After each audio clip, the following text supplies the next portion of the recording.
Welcome to our pod, and by that I mean on Wednesdays we read. I'm Hannah. I'm Laura. And we are two best friends who do a deep dive into a new book series, one book at a time. Right now we are investigating the Dublin Murder Squad.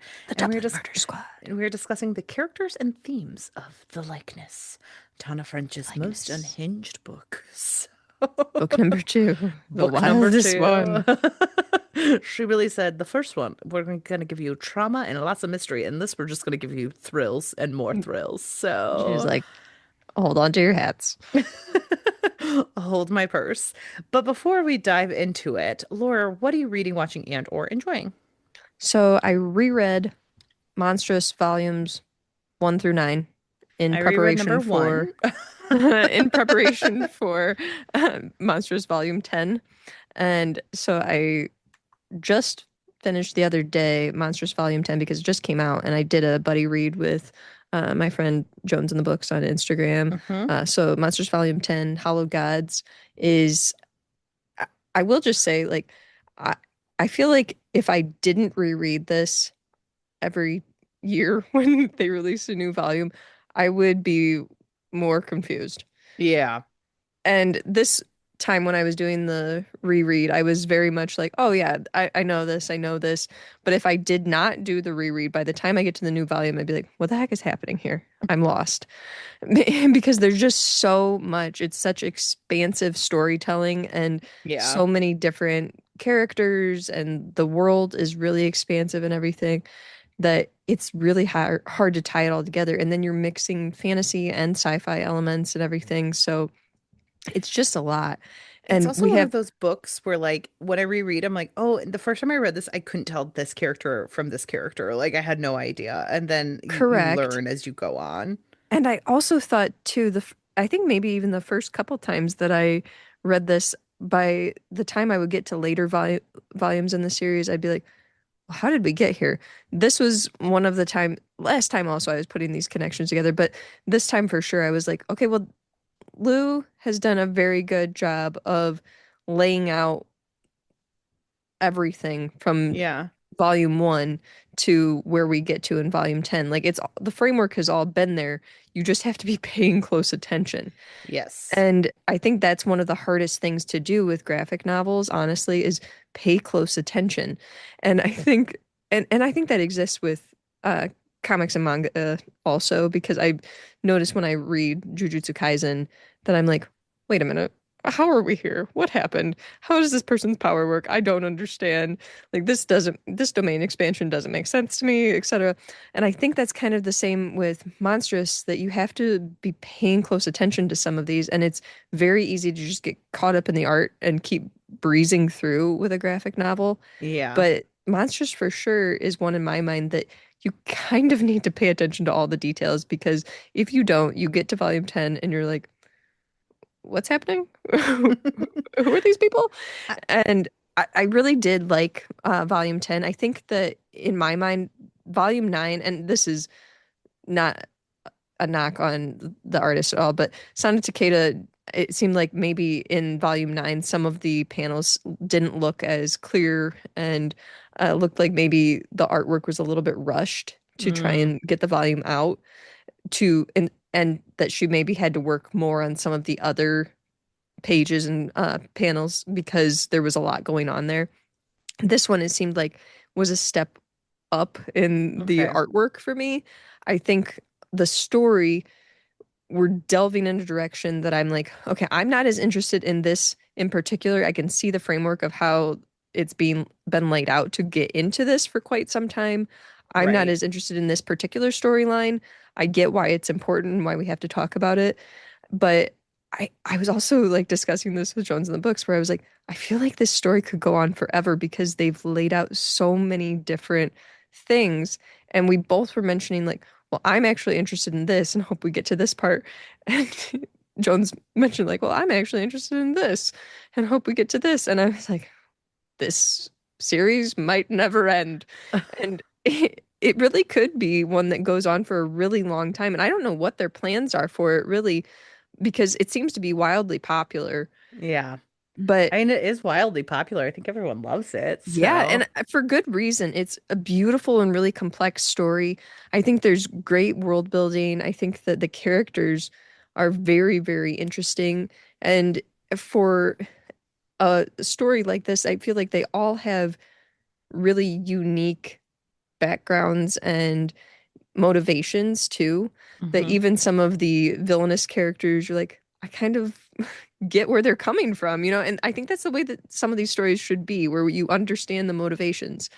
But yeah, I think that this story could really go on for a long time. But I really liked Volume 10, and I like kind of seeing how we have characters who thought they seemingly knew it all that are recognizing that they made mistakes.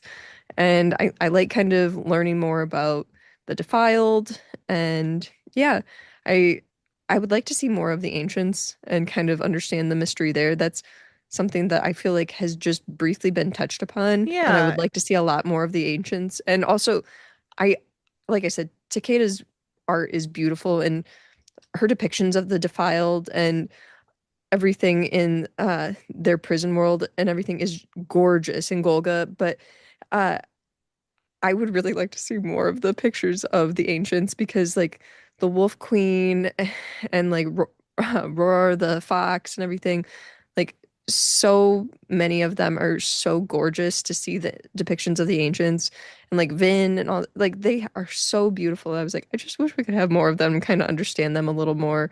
And yeah, and understand more about Kippa too. But yeah. yeah, Oh, I Kippa's thought so cute. I love Kippa. Kippa is the heart of the series. I know. It's But been yeah, so while. Sorry not to like jump in on yours, but I did no, just go ahead. reread the first volume, and I know you Mhm. reread like every year.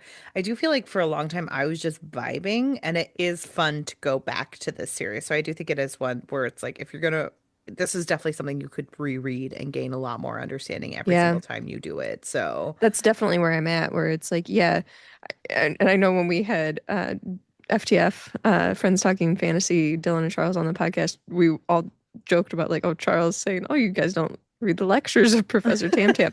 I have since read all these lectures multiple times, and yeah, they do have a lot of important details in there. And it's like I was saying, you know, you could read it once and be like, oh, well, actually, if you remember, this happens then, and that's why this is important. The next time you right, go through, you can go to the very next panel and be like, oh, well, that's a really important detail that I should have remembered. right. So, yeah, there is a lot to take away from this, but I think the themes are really important and unique, and I just really like kind of the steampunk look of it all too, mixed with the fantasy and animal elements, and it's just a really unique story. Yeah. So, highly recommend to anyone to read all of Monstress. So, yeah, volume 10 just came out. It's a great one. The cover is very dark looking, but the series has really taken a turn to become even more dark. Laura's like the showing is dark, and I just love thinking back to when you first opened Monstress and you like texted me and you were like a naked woman, Hannah, this is not going to be good. And then This doesn't smash bode cut well. like 2 to 3 years later, and you're like, I did my 5,003 read of Yep. Monstress, You know and what? I was quite nervous because when I opened something, I'm like, a naked young woman, that's not boding well for something that I'm going to, that was in chains. I was yeah. like, this doesn't seem like something that I'm going to enjoy. I'm very nervous. Yeah. Luckily, I read beyond the first page. So, yeah, but very good. Very, very good. And then Good. I am caught up on Taskmaster, the UK Oh my gosh, Laura, you're gonna series is turn directly to the uh New Zealand one. the New Zealand ones. We'll see if I get into them this year. I doubt it. If I'll get into all of them this year, I kind of like thinking I'll hold them in my back pocket in case I like want to have something to be a new TV show That's fair. to turn to the New Zealand stuff. But yeah, I caught up through series 20 now, and I thought series 20 was delightful. I Good. every time I think I'm going to be leaving behind a beloved cast and never find a new one to love, they prove me wrong, and I immediately become enamored with all of the cast of Taskmaster. And this was the same. I loved all Yeah. of season 20 cast. They were or series, 20 cast. I'm pulling a Jason Mantzoukas insane season. Uh, Oh gosh. but how dare I? But Yeah. I thought that all of them were so delightful in different ways. I loved the rage of Reese and Reese was Maisie. so funny. Reese was He just was like hilarious. that snakes and stairs was one of the funniest The things I've snakes ever and ladders seen. thing, yeah, that was Snakes and that, hilarious. yes. I also just loved all his impressions that he would do, like when he did the Anthony Hopkins impression, and then Alex was like, "What was that?" I was like, "Oh my gosh, that was a spot on Hannibal I Lecter know. impersonation," and the way that he was just like so immediately ticked off that Alex would not He know would who just it was. And it's like look at he's him like just messing with you. also their final episode costumes were out of this world amazing. Like They were great. They they were looked, all of great. them looked so good. Yeah, they were just a really great cast. I loved how Sanjeev brought a new like lightheartedness and warmth to not caring and just wanting to I use the know. toilet. He's so funny. The He was toilet so humor good. too. Yes, he brought This in is pee not so the many first time times. you've done urine. Yeah, and then did you see at the end of the one episode, Phil shotguns his pee? Oh no, I did Yes, not. he Oh, he wins the episode, and so he goes up there, and then he just shotguns that pee sample, and I was like, what? I hope I they hope that swapped that that's out. yeah. They had to have. I don't think he would have actually done that. I That's can't not believe that's his sanitary. actual pee. But No, yeah, you see him up there and you're just like, okay, we knew that Phil was a little unhinged, but he was a little wow. unhinged. He was someone where you always think he was going to do better than he did. I know. And here's the thing, like he was so endearing that I just love him. And I was like, I could probably just watch a show of him just going around and laughing and smiling and having a wonderful time and doing weird Yeah, stuff. And I think that he did really well on the show, but I'm also questioning, like, he didn't put in tons of effort either. He was very relaxed about things. And I'm like, yeah, I wonder if he was the type of person that, like, had more of that mazy amount of, I care deeply about this and I'm trying really hard, how he would have done on the show. yeah. I don't know. It's so funny when like Maisie, because who was Maisie paired with on the tasks? Was it her and Reese, Reese? Yes. Oh, what a good matchup.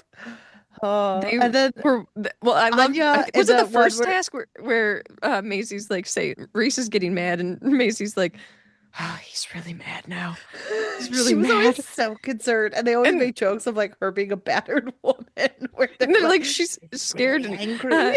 he says to, or she says to him at one point, maybe we should just try to calm down. Maybe we should just try to calm down. Well, And then he's getting like more enraged. and Anya would be like, Phil's doing what Phil does. Like she Well, was she just said in the one episode, she's like, I feel like our tasks were dual, where we had the job of doing the task and we also had the job of wrangling Phil. And yes. very true. Yes, Very it true. is. You did Anya have is to very wrangle Phil. creative, though. I She thought was she very did great, creative. but she's also very competitive. You could tell where Hmm. some of the decisions that Greg made, she would be like, "Really? Are you kidding me?" And she would kind of call him on like how he judged the tasks, and it's like, "Look, Anya, you knew getting into this show that this was not going to be a fair show. That he said multiple times this is a dictatorship, and he does not care." And So sometimes he's just in a bad mood, and it's very much up to vibes. Like yeah, he's not going to be consistent. He does not care. He is Greg Davies. there were a lot of times in this series with like the prize task, especially where he would like pick one and I'm like, that's not the right one to choose, Greg. That's not the right one to choose. Laura, here's the thing. Right now, I am enjoying, not to like, you have to go still, and I understand that, but I am doing the Taskmaster Advent calendar. Yes, you And just mentioned that. do you want to know what I've learned about myself? I am the person who starts doing the task too soon or like dives in without thinking things through. Because when we had to open up I was like, I think you just start on a random day. And I opened something up and it was like, not right. And I was like, oh, but here, it's this many days in. So yeah, you start at the beginning. And then I opened up two doors and neither one of them was right. And then my husband was like, Hannah, you need to slow down. And he looked around the box and he was like, this is how you start. And I was like, yep, I am that person. I had no idea. And now sometimes we do tasks and I am the weakest link. I can admit that. Like Paul and his sister are puzzle people and Paul hates Hmm. puzzles, but he's a game person and he's very logical and his sister is a puzzle person. And so there was one day where She figured out what the task was supposed to be. He figured out how to make it look, and I guessed what it. I was like, "Oh, it says this. This is the answer." And I was like, "I feel really empowered because I have not been contributing to this team very much." I've thought that a million times, like when watching the show, where I was like, how would I react in this situation, or how would I do on the show? And there's certain tasks where I've thought I would do really good in this task. Other ones where I'm like, I don't know how I would react, especially with the time pressure. Yes. And there are some things where like my husband watches the show with me a lot too, and he'll say like out loud, "You should have just done this." And then it's revealed, "Oh, that's how you should have done it." But my husband is very good at games and things like Yeah. that. And he's also good at like taking things apart and puzzles because that's what he does for his job. He's a mechanic. And so it's like something that's natural to him to like kind of think about things in that way. Right. I get frustrated with it because whenever I play board games with him, I practice playing the board games for a really long time and he'll not practice them and come in and just beat me. Yeah. And so that's frustrating. But he's just like naturally good at those type of things. So I'm like, I said to him one day, I'm like, I think you would be good at this show where you would just like look at the stuff and be like, oh, I could probably fashion some kind of tool out of all of these things and use it to paint this. And I would come and be like, okay, I gotta try to throw the duck at this canvas. I'm going to throw the duck at the canvas as well. There was one day where we had to look something up, and I also learned that I'm not really good at explaining how my brain works because I Mhm. will be like, I think this is what it's saying. My husband would be like, I have no idea what you're saying. And I'm like, no, it's saying this. And I would like be trying to show him. And I'm like, my brain works in a very specific way where like I think I know I think I'm describing it clearly, Uh-huh. but like if you're a methodical person, it does not make sense. There was one where like you ended up having to call the UK, so there's a chance that I got charged some UK phone calls. Mhm. But I was like, here's what it's actually saying. It's saying this because they were trying to like convert numbers to something else. And I was like, no, no, no, no, this is what we're doing. And neither one of them knew what I was saying until like 5 minutes later. And Paul's like, oh, this is what you need to do. And he's like, I think that's what Hannah was saying. And I was like, yeah, that's what I was saying. You are the type of person though, because I know this about you, that like you try to explain something and when if people don't get what you're saying immediately, you'll just like, no, we're doing this, and you'll just start doing what Mhm. you are thinking Yeah, rather than like try to that's further explain it. called ADHD. That's called neurodivergence, Laura. And I mean, I, I feel like other people, like I feel like yeah. neurotypical people also struggle communicating thoughts as well, Right. but But like I just don't think things through it. I'm just like my brain is working at this pace and now I have to like slow it down and I cannot slow it down. So like I'm just mhm. gonna do it myself. It's fine. Like Yeah, for you though, I see it as almost like you get to the point of like frustration, and so then you just have yes. to jump in and start doing the thing rather than try to Yes. further explain. Yeah, that's fair. It's something I'm working on because my I husband mean, is I don't very know that you have to work on it. methodical. It's just like how your No, brain it's works. I got to because my husband really likes doing things slow and methodically, and I'm like, Oh, I have to get more patience. Like, I get very C- frustrated very easily. can I tell you a story, a hilarious story about patience? That so I got my dog this toy that is like one that you put treats in and it has little Hmm. holes and you just roll the toy and treats are supposed to come out. And I was like, "Oh, this will be kind of fun, a brain toy for him to play with Tire because it's himself out. it's Like, been super cold, so he's been cooped up and everything." And my husband was like, "Oh, you need to take him for walks." I'm like, "It's -30. I'm not taking him for a walk because I don't want to be outside." So, right. I got him this toy, and I showed him how to roll it to get a treat out. So he knows that there's treats in there, and he can hear them in there and smell them in there. He immediately picks the toy up and throws it against the wall. No treats come out. So then he starts taking it and slamming it on the floor, and no Amazing treats work. come out. And then he's like trying to pry it apart with his paws and everything. Doesn't work. So what does he do? Gives up and just goes and plays with his other toy. And I was like, unfortunately, too much of my personality has rubbed off on this dog, where he's like, what? I'm not instantly good at this. Moving on. So, but yeah, I thought that was pretty hilarious and also a little depressing on my part that I've rubbed off to my dog I so think much. maybe, look, I always say my dog is the sweetest dog in the world, but she has about two brain cells, and sometimes they knock together and a thought comes out, but that's about it. I mean, Briggs is not very smart. And that's what I was telling my husband. I was like, oh, it's a brain toy. I thought he would like it. And my husband was like, he doesn't want to use his brain. He just wants the treat. We have like a little mat toy for whiskey that like you hide treats under it, but I Hmm. would say that that's more his speed. Like it's just like a little mat that I got at IKEA and you hide the treats underneath it and then it's just them burrowing under like fabric. Hmm. Yeah, I see that being shredded as well, though, is the thing. Oh, that is His the favorite problem. thing, he just likes soft toys. I've Mm, tried to get him like harder ones and stuff. He'll do like those dinosaurs that are hard, like Nylabone yeah. ones. I don't know if they're Nylabone even, but they're like very hard to chew and they have the like nubs on them to Yeah. chew. He'll do those for a while, but most of the time he just likes soft toys and he'll Mm, cuddle with them and then he just slowly tears a hole in them. I let him pull out all the stuffing because he doesn't same. eat it.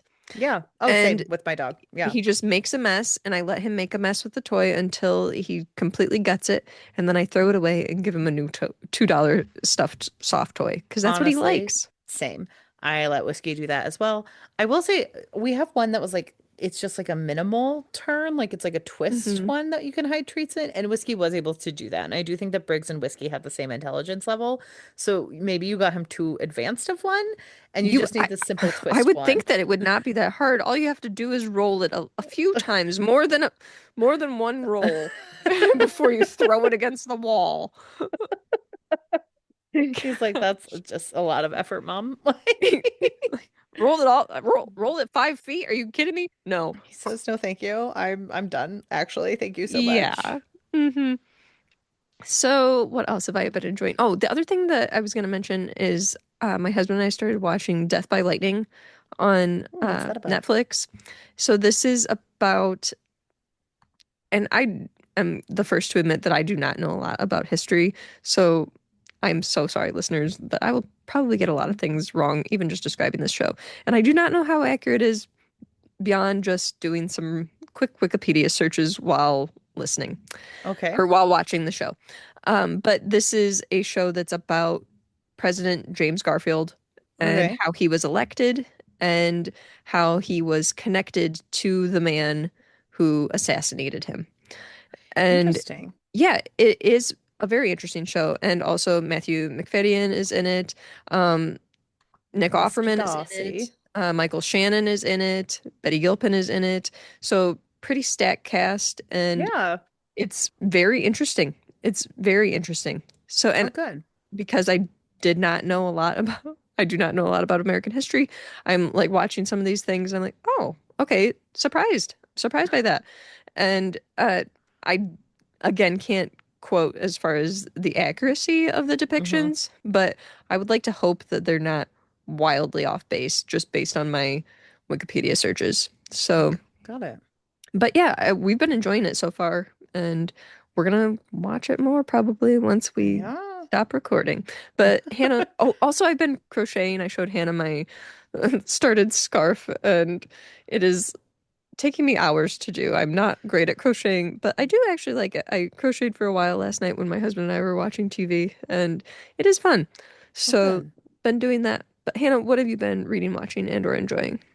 So, enjoying, I don't really know right now. I feel like I've been kind of just, well, I went to Chicago this weekend with a friend. Oh, and you know what I did? I went to the Milwaukee Pabst Theater this past weekend to Mm-hmm. see A Christmas Carol on stage.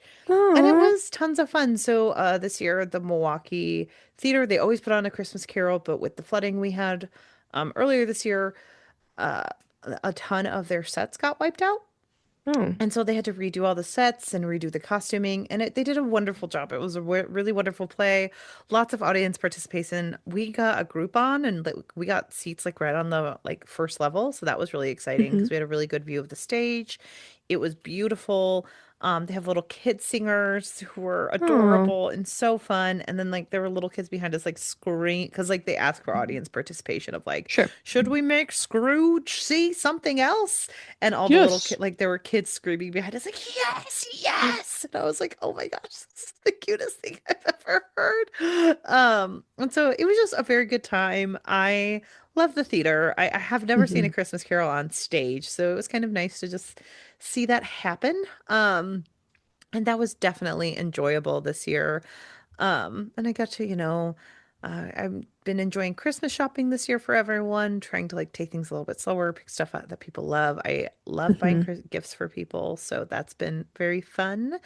And this comes out right on Christmas Eve. So Perfect Merry timing. Christmas to all and to all Since a you good night. since you mentioned Christmas shopping, and because this comes out on Christmas Eve, can I just mention one more thing Yeah. in regards to gift giving? So I got my mom a copy of Hills of Heather and Bone by Oh, K.E. Andrews, and I yeah. bought it on her Etsy page. And Katie sent the book and wrapped it in the prettiest paper and put like a really pretty wax seal on the wrapping paper, and then included a bookmark like tucked into the uh, wrapping paper and everything. And it was just so pretty. And I was like, I know my mom's gonna like this book a lot, and it's a beautiful book. And then just with the pretty wrapping paper and everything, I was like, that was so thoughtful, Katie. So, Katie, if you're listening, thank you so much. That was really nice. It looks so pretty, and it's gonna be a great gift. And also, I'm just gonna recommend if there's any people looking for like gifts to buy, even going into the future, because I know we are on Christmas and it's too late to get your gifts now. But looking for any kind of gifts to give for any kind of occasion in the future, I highly recommend getting stuff from indie authors if you're going to purchase books, and Yeah. or art, because a lot of them are artists as well. Um, Yeah. but they do. I've never been disappointed with any books that I've gotten from indie authors, because they usually do a great job with little extras and packaging and everything, and really make it special. So just Oh, throwing that's that out there. lovely. But thank you, Katie. Beautiful. Well, yeah, so that's been fun. It's been a pretty good Christmas season. I'm gonna get to go home, spend time with you, hopefully, get Hmm. to see my dad. So that's always a wonderful time of the year. And then for reading, I just finished Julie Chan is Dead. This is a book that came out this year. It was written by Liann Zhang, and this is a thriller where we meet Julie Chan, who was um, her sister was adopted when they were little. Their parents died when they were really little, and her sister was adopted. She was not. And the sister became a famous influencer. And at one point used Julie for a video that like went like mega viral and bought her like a house, but then never spoke to her after that. And so she gets a call from her sister, and the sister apologizes to her and she doesn't know why, so she runs to New York to see her, and her sister has died. And then through a confluence of events, she steals her sister's identity, much like the likeness. Uh, Um and she like gets pushed into this new world of influencing and like being hmm financially sound and what that all means. And I was not expecting a lot of this book. It was very psychological in the beginning because like she does feel a lot of guilt for her sister dying and not knowing what Sure. happened to her, and she doesn't know if it was an overdose. She doesn't really know her sister at all. Um but she has these friends that she has to go on this trip with, and she's kind of obsessed with the friends and how fabulous they are. And then there's like a third act twist that I was not expecting. And it becomes very weird and very visceral and kind of horrific. And it's like, I don't want to spoil it. Like, I was Okay. screaming at one point, but like, wild storytelling. And I like someone on TikTok who I followed recommended it.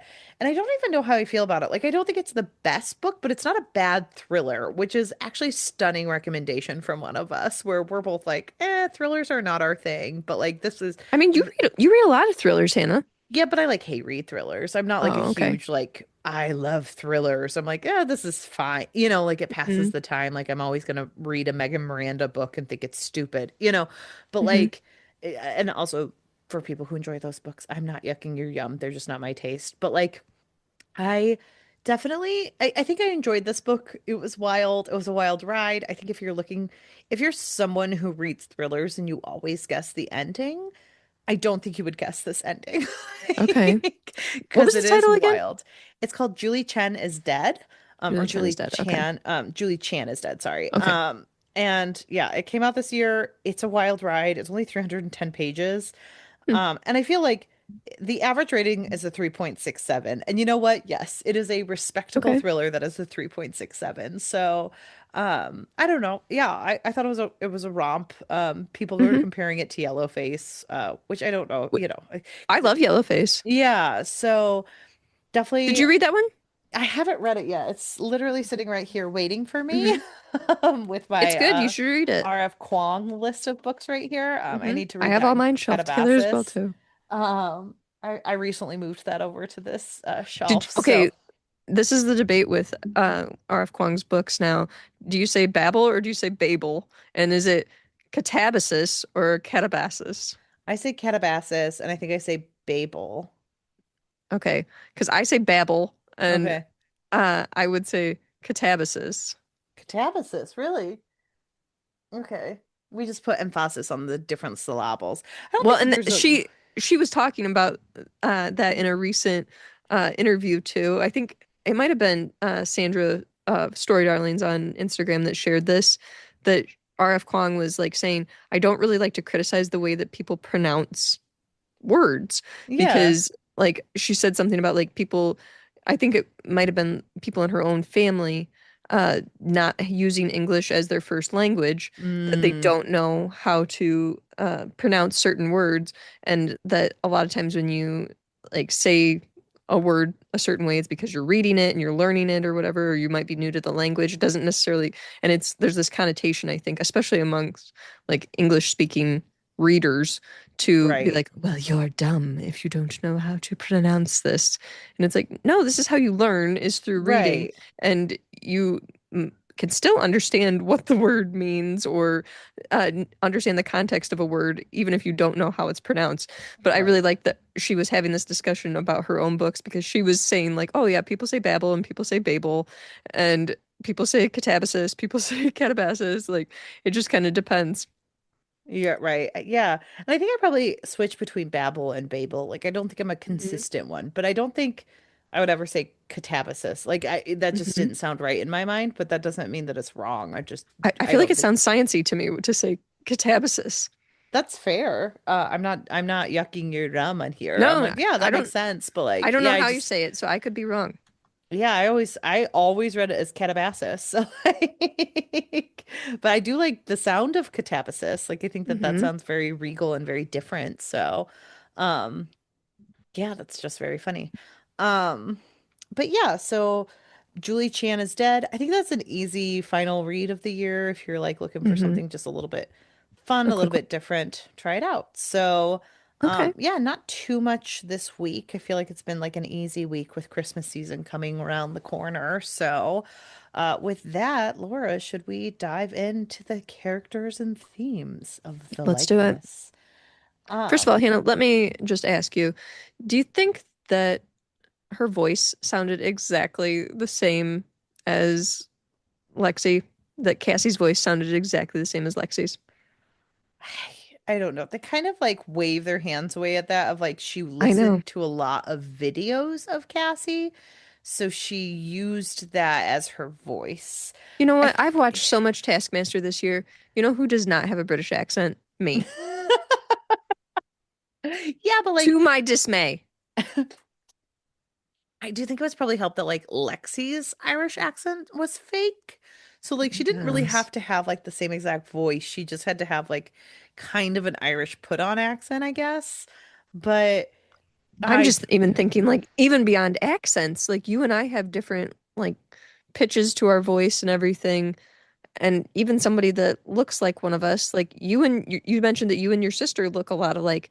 You guys don't have the exact same voice. no, we don't. And I don't think I could be able to put it on. This is a very unrealistic book. Like I it know, that's just what I'm saying right from the beginning. It's hard to believe.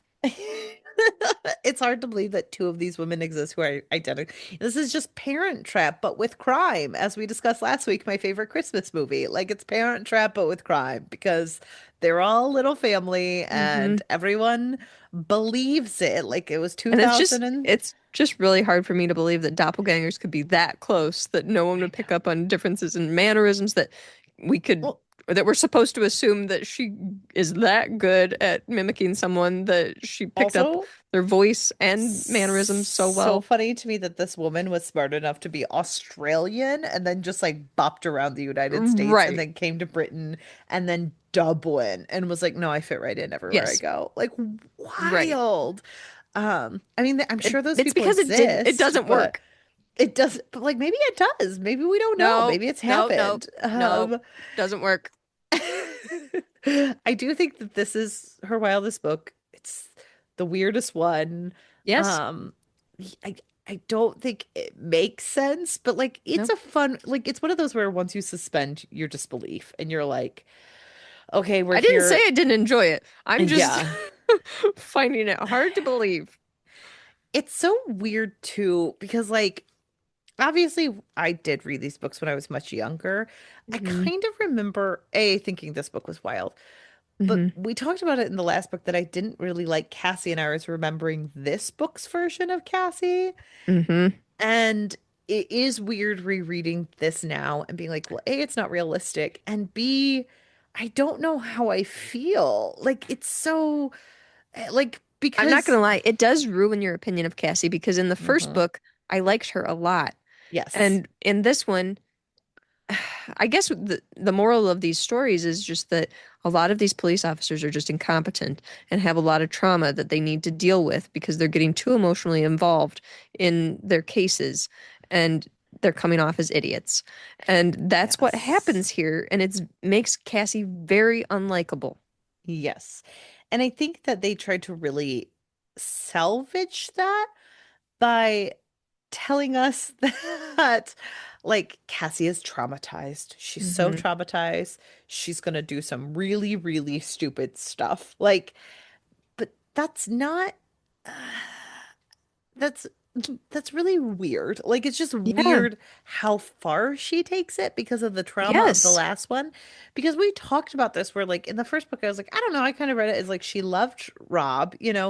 But in this Hmm. book it was like, no, they were just best friends. Like she doesn't really Well, go and into her and that's own where it emotional doesn't make tons feelings. it and that's again where it doesn't make tons of sense that she is so traumatized by things that happened with him and like events that happened afterwards for her Yeah. to spiral in this way to become obsessed with this group of people and everything where I'm just like I'm really having trouble believing this now because you made it seem like she was very aloof in the first book and now I'm being told no there's actually a lot of trauma there and so I'm Yeah, like like she was like what. cool. Well, and she did talk about her trauma in the first book, I guess, when she's like having to deal with the psychopath, and it reminded her of her child. But like she But seemed now the trauma weird. has shifted to being very much about Adam Robb, whatever his name is. Yeah, and like losing her best friend, and like Hmm.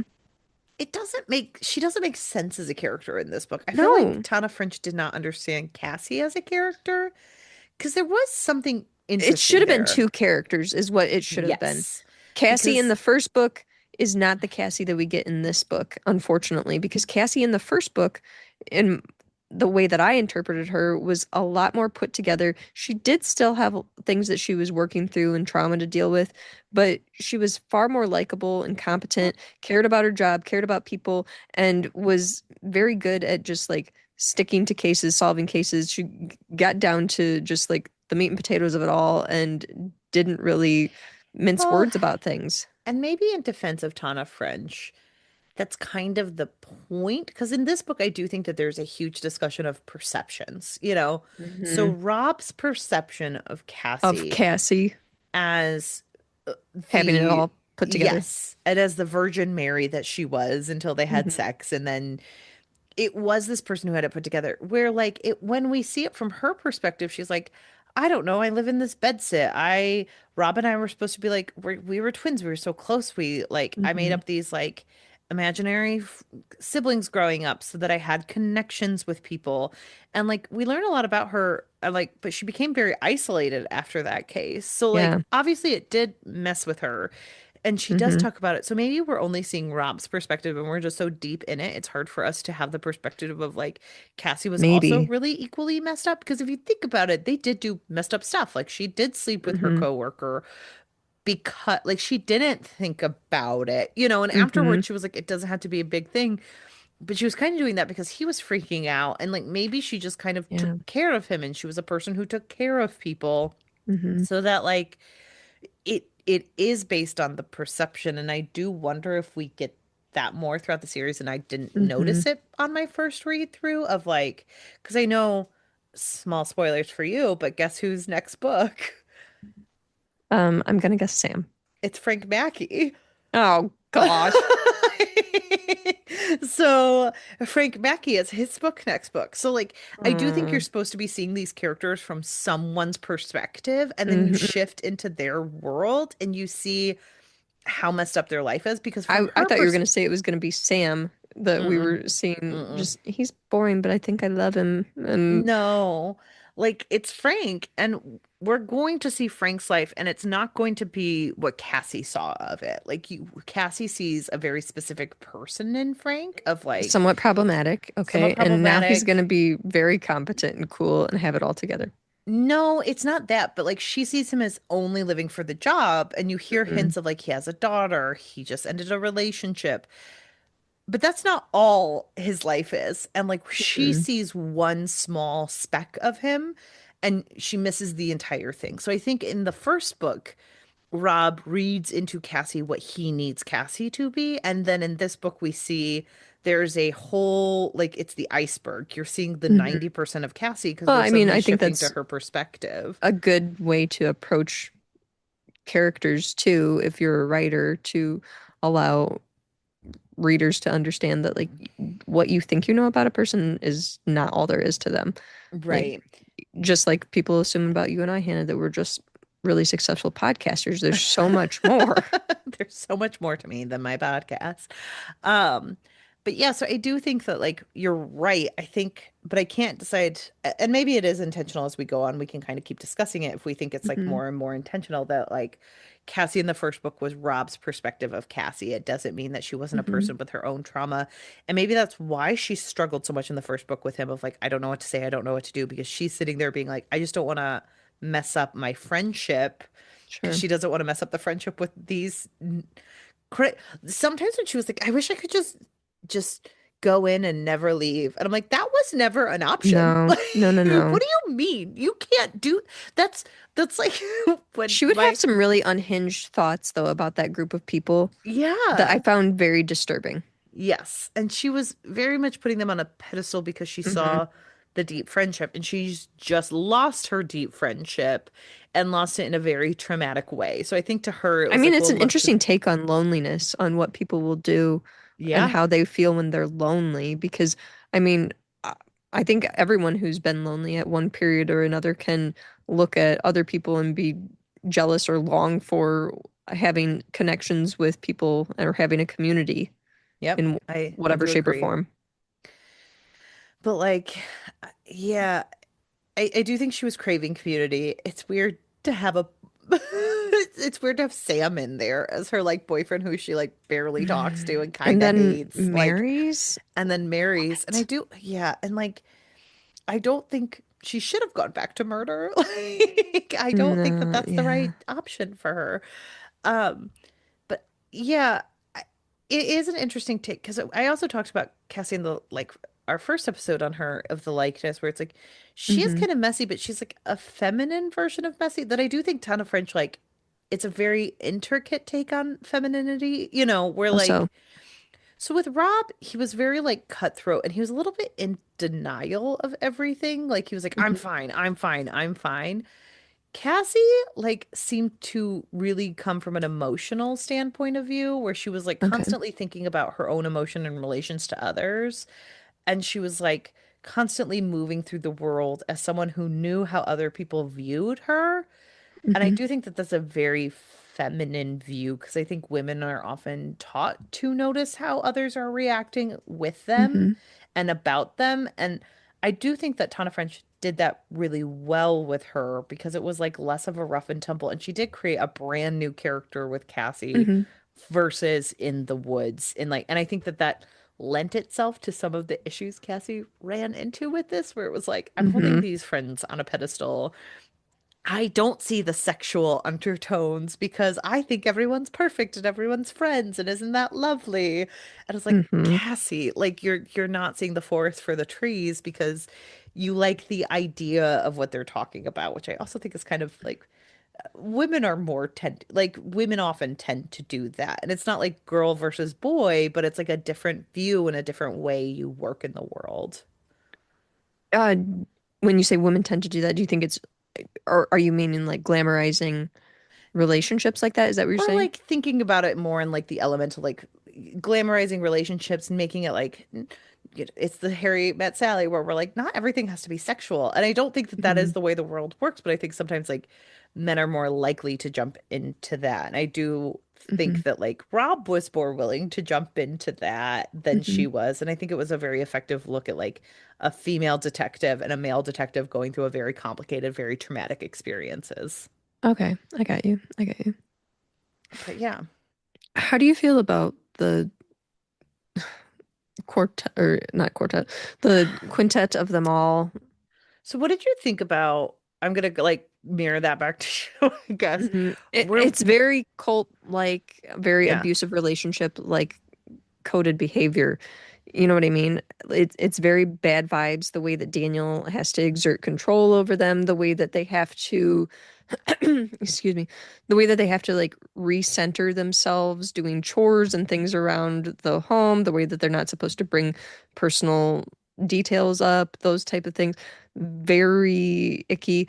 They have to report back, they have to know where each other are. These types of things are all just not great, and they don't bode well for a healthy relationship with other people in my mind. And so a lot of, and also they seem very disconnected from other people in general, which is in my mind kind of abusive relationship coded. Yeah. And I got so many bad vibes from them, especially Daniel. He was the worst vibes of them all. But he exerts this weird control over the rest of them that I don't know how to explain, but it's there. I don't think you're wrong. I It really struck me during the discussions of it all, where in the first our first discussion, you talked about how like when you're young, you do have that like naivete of like, Hmm. oh, like we're like this is the biggest thing that's ever happened to me. Like for Cassie, it's like this is the most important case that I've ever Hmm. been on. And like people when they're in their early 20s, like you're experiencing everything for the first time. So like being away from Hmm. home, like the friendships you make are incredibly intense because like they're people you're living with for the first time or you're Hmm. finally like having all of this agency outside your parents. Yep. And like grad school, it even becomes more of that because you see the same people every day and it's kind of a pressure Hmm. cooker of you're all doing like your professional degree. So you're working on Hmm. theses, you're doing all of this stuff and it becomes like it's almost like high school on speed. Like there is Hmm. all of the gossiping, there is all of the click making. Like I know that like I experienced that in my grad school days. And so I I do think that they were cult like and how weird and how much they ratcheted it up, but I Hmm. really felt something like prescient when Rafe started talking about how Daniel was so stuck on them staying exactly where they were and Yeah. not moving forward with their lives. And he was like, Hmm. that's not normal. We would have been fine. He wasn't. He was trying to hold on to us. And there are Hmm. people I've met in my life where I'm like, people try to hold on to that. Like people from high school who like want But to it's keep that almost high school feel. the the It's yeah. difference though is like people wanting, I when you say that, I feel like there's a healthier way to go about that, which Yes. is like you continue to move on with your life, but when you meet up with that person or whatever, you discuss the old days, that Yes. type of thing, and you talk about the times that you had in grad school or whatever.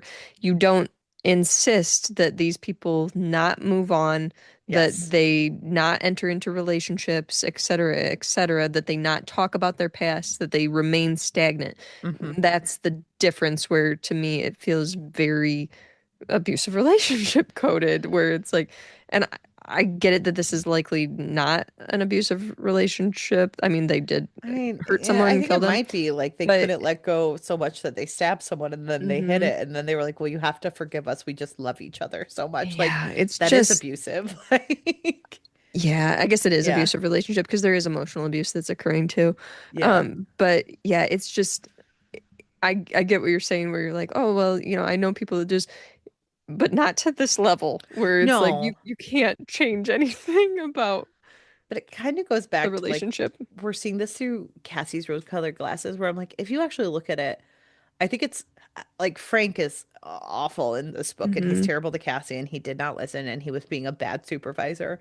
But at the same time, he calls it out where he's like, these kids are fucking weird. Like, this is Hmm. a weird situation. And I think his reality is probably closer to what actual people would see looking Hmm. in of like, they have to leave together, they go in together, they cook together, they clean together, they build this house together. It has to be in everyone's name.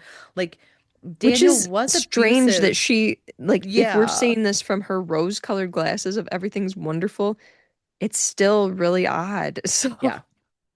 Well, and I yeah. think it's because like we're seeing some of the worst parts, like where she's like, "Oh, well, you don't understand. There were days where we were cleaning and we are doing this and it was all Hmm. wonderful." And I'm like, "Yeah, I had to clean with my sorority sisters too. That's not what made us close." Right.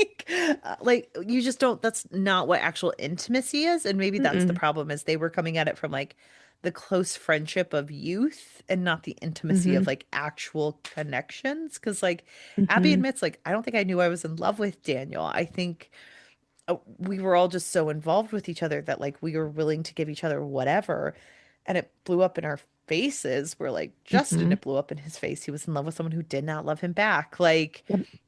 Rafe kind of like I think he was probably in love with Lexi. Like there was just so Hmm. much like intermingling that didn't work, but it also goes back to like Cassie seeing Daniel as so smart. And I read all of his stuff and I'm like, he's just some guy. Like, he's just Hmm. some guy in grad school who reads a lot. He's not actually that smart. He goes on and on. It's like the Goodwill Hunting, where it's like, oh, you're talking about this. Next month, you're going to learn this and you're going to talk about that. Like, it's just someone Hmm. who's in school and so focused that Yep. they cannot It's get a out of their own hyperfixation. butt. Like, Hmm. yeah.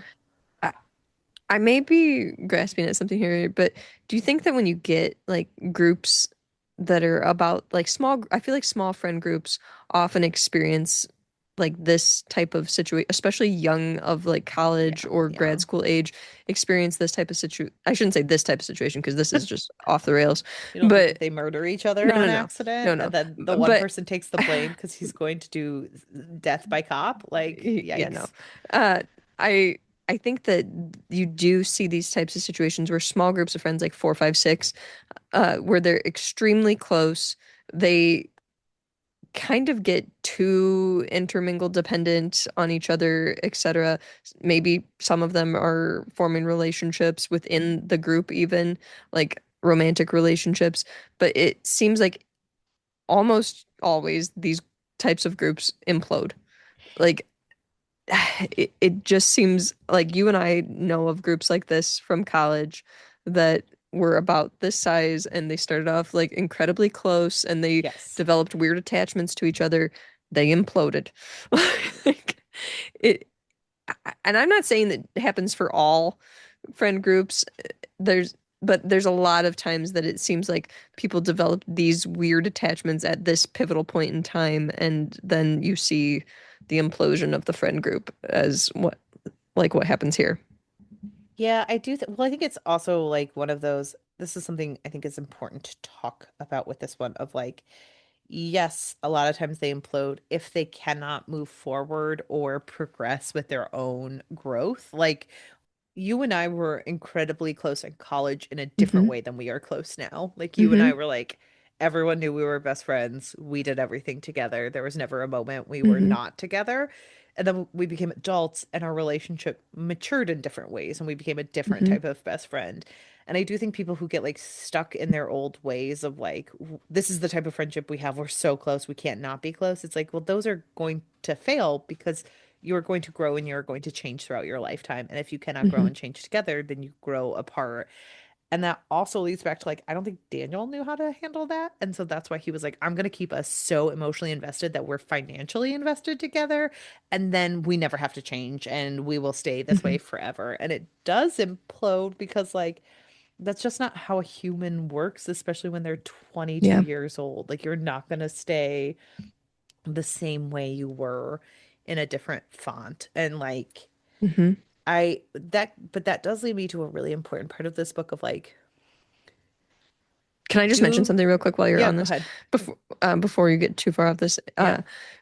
it makes me think of like a conversation that I had with my therapist recently, where my therapist and she brought up this horrifying thing that basically like psychologists have done research for years and years and years, and they boiled it down to our parents always mess us up in some Oh way yeah. or another. They don't intend to always, but it happens. They just Yeah. do it. But that they found that the most successful parents are the ones who are willing to be flexible Hmm. and to adapt to each individual child that they have or the child that they have and recognize that their child is not a carbon copy of them.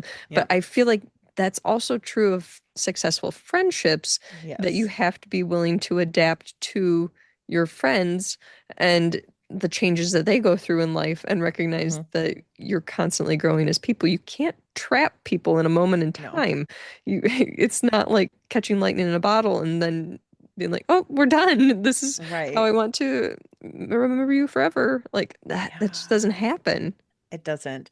Well, that's it does it is like the trapping in the bottle. It is the we have to stay the same or else we're going to grow apart. Like I do think a lot of the people had trauma and the type of trauma was what they held on to. So like Daniel Hmm. lost his parents. He was raised by I forget who he was raised by, but it wasn't like great. Hmm. And so he found family and he's like, well, I have to keep my family because sometimes your family is gone and you cannot. So he stuck to everything. Justin did have a father who loved him and then had something awful happen to him when he became an adult, but he was still raised by someone Hmm. who very much loved him and then betrayed him. So like he held on, but not as much as the rest. Like he kind of was Hmm. fixated on one person because he loved them, so he wanted love in Yep. return. So he wasn't as connected to the four, it felt like. And then A lot of fear-based oh, things, though. yes. Yes, a lot of fear-based things. Rafe had an out, and he always had an out. So he was the Hmm. one who fought it the most because he didn't like the feeling of He trying had to the be stability. controlled. Yes. And he had the privilege of doing that. Hmm. Abby was the other one who was locked in. Abby came from foster care and from a very like Hmm. abusive mom from the sounds of it, who was like had addiction, would show up in her life and like ask for money, hang around, find Abby. And so to Abby, like having control and structure was everything. Well, and it gets into what you mentioned in the last episode too, that we kind of touched on, that Daniel tries to provide this structure, and he's not necessarily wrong in structure being an important thing to give people. Yes. People do gravitate and thrive with structure and stability, but the ways that you go about providing it have to be healthy. Yes. And he did not do it in a healthy way. And he was very Mm-mm. controlling. And like they ended up trusting someone who was going to take advantage of that, and that is Hmm. what happened. Like she didn't have the foresight, but like Rafe also wouldn't have had the foresight. He was not going to be like Hmm. 5 years in and not hook up with some girl. Like Right, that just was never going to not happen. right. And so it was just kind of like it's not an if but a when. Hmm. And I think that like it happened in the worst way. Yep. But that leads me to my question of, did the cops make this so much worse by not just Yes. admitting that Lexi was dead? Like, Absolutely. I do think if they had just admitted from the beginning, we might have made it out of this without losing another person. I mean, yes, because that in itself, like, is tragic that we had to lose somebody else. yes, Also, that another man had to be physically harmed in hmm, this situation, too. Both of those things are very awful that those things occurred.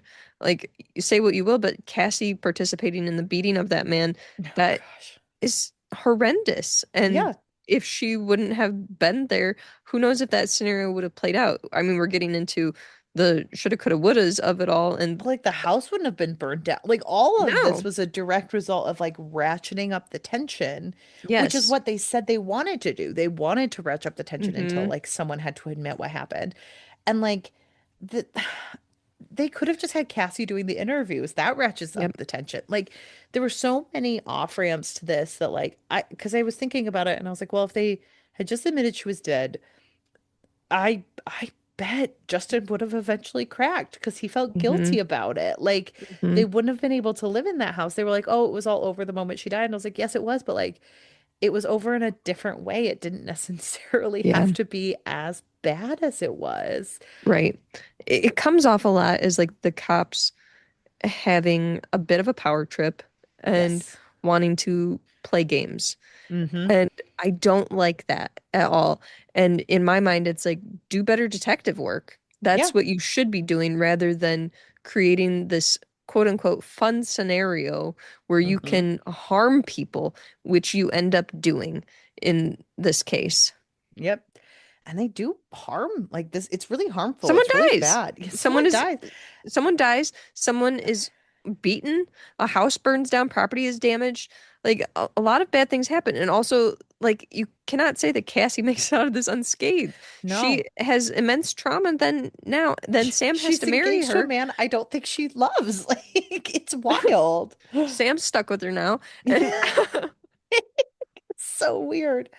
But like, yeah, I do think they made it so much worse. And I don't think that like I don't think them not finding the killer was a foregone conclusion. I think they could have Mhm. found it with like actual Yes, detective work because where here's the like, thing, with them sending her in like that, they know. They have yeah. an idea that it's one of them already. Do your jobs and Mm-hmm. go in and solve this case. Do they if they did intense questioning or something like that, they could have cracked it. They there was clearly this was just a bomb waiting to go off. Like there was no way they weren't going to turn on each other. They just needed to be Agreed. better detectives, and they were horrible. And I think that's, and maybe I'm being too optimistic here in regards to detectives, but I think that's another part of this novel that was just very hard for me to believe that this would be an idea that they would go with, that they would roll with this thinking that it was great. Because, like I said from the start of this, it's like it comes off as just a power trip and want to play around in a very unprofessional and unsafe way. Yeah. I heartily agree with that. I think it was just, it does feel like the Frank Backy was like, oh, this is so much fun. This is going to be so great. And That's it's why just I'm like, concerned that the next book is about him. yeah, I'd rather it be about boring Sam and him become less boring. I get it. Yeah, it's weird. It doesn't quite add up why they did what they did, but they did Hmm. just make it all the worse. They didn't actually do detective work in this novel. Like they even say it's inadmissible. Like that's the thing that why Hmm. weirds me out of like they all knew this was inadmissible bullshit. They Yep. just did it to do it Yep. because Frank Mackey wanted like a cool story Hmm. and they ended up messing with a bunch of people's lives. Like if you think about it, like they talk about the Lexi character and how she ruined her fiance for like future men. Like Sam points it out, like she messed with his head. He's no longer the same. And it's like, well, not none of these kids are gonna be the same. Like she did, like they were the cops messed with their heads. They're all irreversibly damaged. This isn't something you can bounce back from. Just, it's really unfortunate because, yeah, these people's lives were messed with in such a horrific way. Which is also why it's so wild to me that like Cassie went and saw Abby. Like I would have punched that Hmm. woman. Like if you just said you were How my friend inappropriate. for weeks and then you were like, "Don't you want to know her past?" I would be like, "Why would I ever want to know that?" Like in a Don't million talk to me ever years. again. What are you doing? Like Right.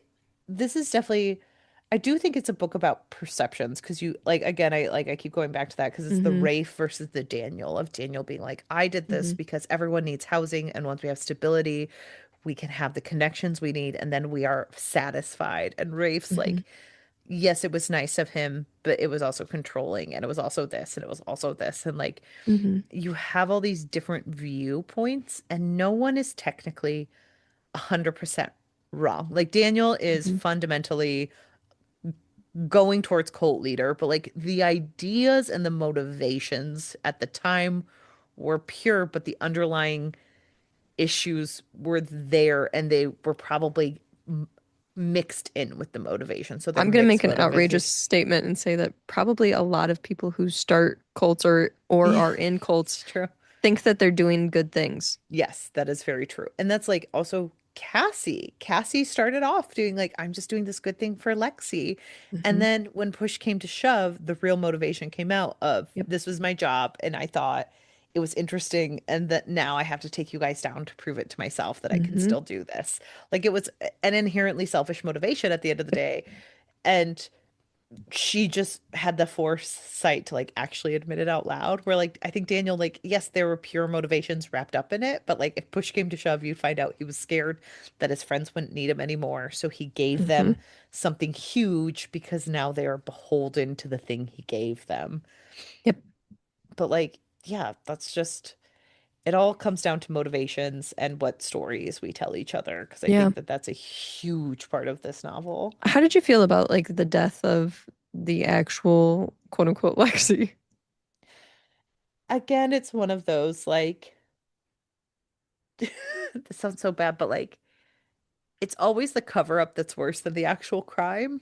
Hmm. Like It's funny you say Justin, that because I watched just the other day like a short YouTube video about this woman who was found out that she had murdered an infant, and she was found out like 27 years later, and they obviously knew when they brought her in and everything, and she it sounds like honestly she panicked and hmm it she did a bad job covering it up. They were able to use DNA to figure out that she was related to the infant and everything. hmm And it sounds like, and they asked her about it. And I think she was fairly truthful in her statement in this video that I watched, and it doesn't make what she did any less horrific, no, but it does sound like when she did the act, she panicked then and did not cover up the situation well. And I think they also did that in their situation too, yes. a very bad cover up in a moment of panic. Well, here's the thing, it was a good cover up because Daniel knew exactly what to do, and it's Yeah. wild that he had that much presence of self. But like, that's the thing is, if they had called the cops and they were like, "Oh my gosh, we were all fighting, something happened, she got stabbed in the scuffle," Hmm. it would have been bad. But like and I don't know how like murder works in Dublin, so like Hmm. grain of salt, but like the charges wouldn't have been as bad. Like and Right. it would have been if the cops messed this up, they also messed it up by not just calling and saying like something Hmm. happened, we don't know. They all needed to not go to jail, and then they made it like that 1,000 times worse because now it's not just like someone got stabbed and unfortunately died, it's this huge cover up happened after it, and there's no going back from that. Yeah, I feel the same, and it's all really unfortunate. Yeah. I know we Did hated you have any favorite Frank. characters? Frank Mackey. Puke. I had no Um, favorite characters in this one. yeah, I don't think there were any favorite. I think the Rafe speech at the end about Daniel was my favorite speech. Like, I think that Hmm. that was the best. And I think, weirdly enough, Abby was the one who came out the least scathed. Like, Yeah. I do think out of all of them, she was the saddest character to me because her Hmm. motivations made the most sense. Like coming from I the, agree. the background she came from, I understand why she was always doing what she did. She seemed to really genuinely care about everyone. She Hmm. seemed to want the best for everyone. And it felt like, again, if all of these things hadn't happened, there may have come a time where like Rafe wanted to move out and she was just like, okay, we're gonna buy him out, and that's just what we're gonna Hmm. do. He came in with very little money for this. Like, Yep. he'll make us a deal for us. He doesn't care about this. Let's just let him go, Daniel. And she would have like taken care of Daniel for the rest of her life, and that wouldn't have been good for her, and it would have been awful. But like, I did feel the worst for her character at the end of the Hmm. day. Same. Um, and Yeah. Justin was, I don't know why I didn't feel as bad for Justin. Maybe it's because he's the one who stabbed He's the Lexi. stabber. He's the stabber. But like for him, I was like, I don't know. There was something a little bit like because he was also the one with the most tragic backstory. Hmm. Like but I felt the most for Abby. And then I think like Hmm. Justin, I did feel bad for. Maybe it was just because like he cried so much about it. And it was like, well, if you feel this guilty, then you guys need to tell her. Like Right. that was his thing of like he kind of wanted to make it everyone else's fault that this had happened. Hmm. And I think that's what rubbed me the worst about Justin of like he had Sure. very little accountability for what happened. Hmm. And he kind of just kept being like, these things are happening to me. And I'm like, well, you are an active participant in this household too. Yep. Yeah. Yeah, I agree with all of that. I think it was really hard to like any of the characters in this. It was so difficult. They're not great, Laura. No.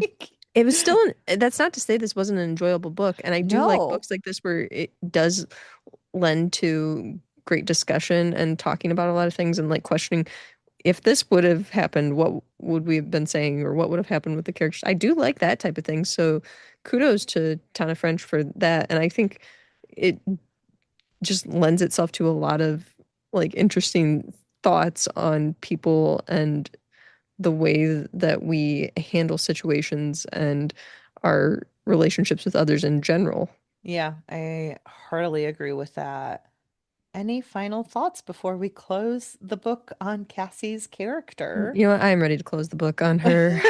Unfortunately, I'm sorry, Cassie. Yeah, Goodbye. remember when I was like, I really didn't like her character. Maybe it's just because of the second book. And then you and I got to the And I was second book, like, and I was like, oh, yeah, it's the second hmm, book. Like, it really hmm. is. Yeah, I I really liked her. That ended badly. I mean, she and I'm so sorry, she and Sam should not be together anymore. He should have left that woman. Like, you don't need to be.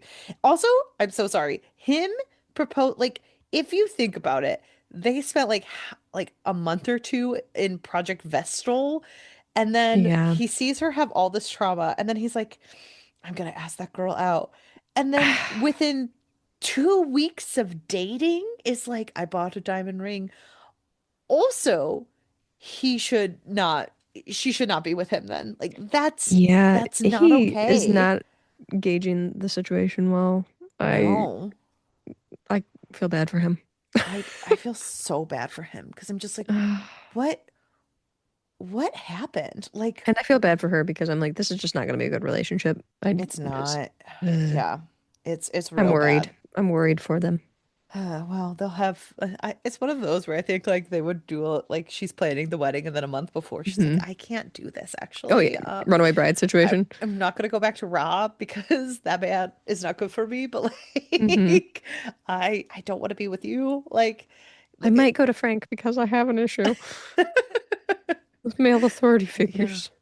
Well, that closes it up for this year's discussion of the Dublin Really? Murder Squad So we'll because be back in the murder squad we'll next be year, yeah, we will 2026. be back in the Murder Squad January 7th because next week is our best of episode. We're going to go over some of Yay! our favorites of the year, so please join us for that. And in the meantime, if you could follow us at OWWR Pod on Instagram, BlueSky, or TikTok, you can also head on over to ourpod.com where we have some amazing author highlights for the year. Hmm. And if you would be so kind, please rate, review, and subscribe. Rating, reviewing, and subscribing does help get other people to this Yes, channel. So we we really do really ask appreciate it. you to do that, especially if you want to go follow us on YouTube. That's been a Hmm. great little new thing that we're doing this year. So head on over there and click that follow button. And we appreciate you all joining us on this Yeah. Christmas Eve. Happy Christmas, everyone. Yes, Merry Christmas. Thank you so much for listening. And And be join sure to us. follow us on all the places, our pod, OWWR Pod. And we'll And see you join us next year. on New Year's Eve, where we discuss our Oh yeah, favorites. I guess we have one more this year. Yeah. Then we'll see. Then we'll see you next year. Then we'll see you next year. All right. Bye. Bye.